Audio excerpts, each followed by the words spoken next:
अस्सलाम वालेकुम फ्रेंड्स, उम्मीद है आप सब खैरियत से हो। आज की इस वीडियो में हम आपको बताएंगे आप किस तरीके के साथ अपने अज़ू तनासुल को बड़ा और मोटा कर सकते हैं। हर किसी की ख्वाहिश होती है कि हमारा अज़ू तनासुल बड़ा और मोटा होना चाहिए, लेकिन मैं आपको रिकमेंड करता हूँ इस वीडियो से हिचकिचाइए नहीं और जमकर बैठ जाइए, क्योंकि आपके लिए ये बहुत फायदेमंद होने वाली है। जो नौजवान जो तबका है, गरीब तबका या अमीर तबका, जैसा भी है, हर किसी की यह ख्वाहिश होती है कि हमारा अज़ू तनासुल बड़ा और मोटा होना चाहिए। अज़ू तनासुल की लंबाई ना होना या मोटाई ना होना, इसकी दो वजूहात हो सकती हैं। नंबर एक तो जजी पुश्ती खानदानी मसला होता है, या तो फिर कद छोटा रह जाना, इससे भी अज़ू तनासुल छोटा रहता है, या फिर किसी का कद बड़ा होता है तो उसका अज़ू तनासुल भी बड़ा होता है। हमेशा एक बात ज़हन नशीन कर लें कि अज़ू तनासुल जितनी छोटी चीज होगी उतना फायदेमंद होगा, लेकिन जितनी चीज ज्यादा बड़ी होगी लेकिन उसके अंदर ताकत नहीं होगी। इसकी दो वजूहात हैं जिसकी वजह से अज़ू तनासुल छोटा और पतला रह जाता है। नंबर एक जजी पुश्ती जैसे कि खानदानी मसला, मैंने आपको पहले बता चुका। और नंबर 2 हैंड प्रैक्टिस। जो लोग मुसलसल हैंड प्रैक्टिस करते हैं और जिसकी वजह से उसकी जो रगें होती हैं वो बिल्कुल कमजोर पड़ जाती हैं, और जिसकी वजह से वो नए तरीके से बहाल नहीं हो सकती, बगैर नुस्खों से वो ठीक नहीं हो सकती। तो हम इसी के ऊपर ही बात करेंगे आप किस तरीके के साथ अपने अज़ू तनासुल को बड़ा और लंबा कर सकते हैं। लेकिन इससे पहले कि अभी तक आपने हमारे चैनल को सब्सक्राइब नहीं किया तो सब्सक्राइब कर लें और साथ में दिए गए बेल आइकन दबा दें ताकि आने वाली हर वीडियो आप तक पहुंचती रहे। ये हमारी बात हो रही थी अज़ू तनासुल के ऊपर, क्या हमें अज़ू तनासुल बड़ा रखना चाहिए? तो मेरे प्यारे भाई, ये आपका सवाल बिल्कुल अच्छा है। ये बड़ा होना चाहिए या नहीं होना चाहिए? मैं आपको एक रिकमेंड करता हूँ कि अज़ू तनासुल का बड़ा होना इतना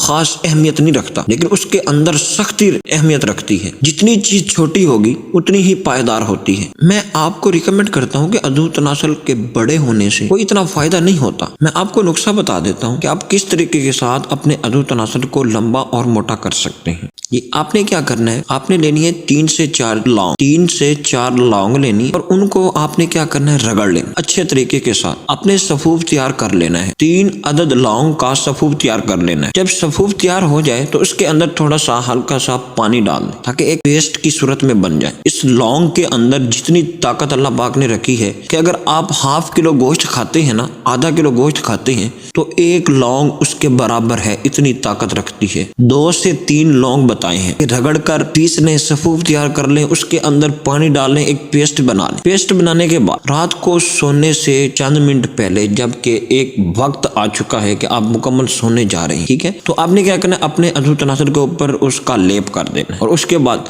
पान के जरिए या फिर कोई पट्टी या कोई मरहम वगैरह बांध लेनी। ये आपकी एक पट्टी तैयार हो जाएगी। ये पेस्ट लगाने के बाद इसके ऊपर एक पट्टी चढ़ा दें, बेल्ट सा चढ़ा दें ताकि ये बिल्कुल छुप जाए, और चंद ही दिन इस्तेमाल करेंगे आपको इतना फायदा होगा कि आपका अज़ू तनासुल बड़ा और लंबा हो जाएगा और आपकी सबसे परेशानी खत्म हो जाएगी। अगर आप हैंड प्रैक्टिस करते हैं उसको छोड़ना पड़ेगा। मुसलसल हैंड प्रैक्टिस की वजह से अज़ू तनासुल में लंबाई मोटाई बहुत ज्यादा कम हो जाती है, बहुत कम हो जाती है, और जिसकी वजह से लोग हकीमों के पास बहुत झंझट में फंस जाते हैं। वीडियो पर आकर लाइक जरूर किया करें। उम्मीद है आपको वीडियो पसंद आई होगी। तब तक के लिए अल्लाह हाफिज।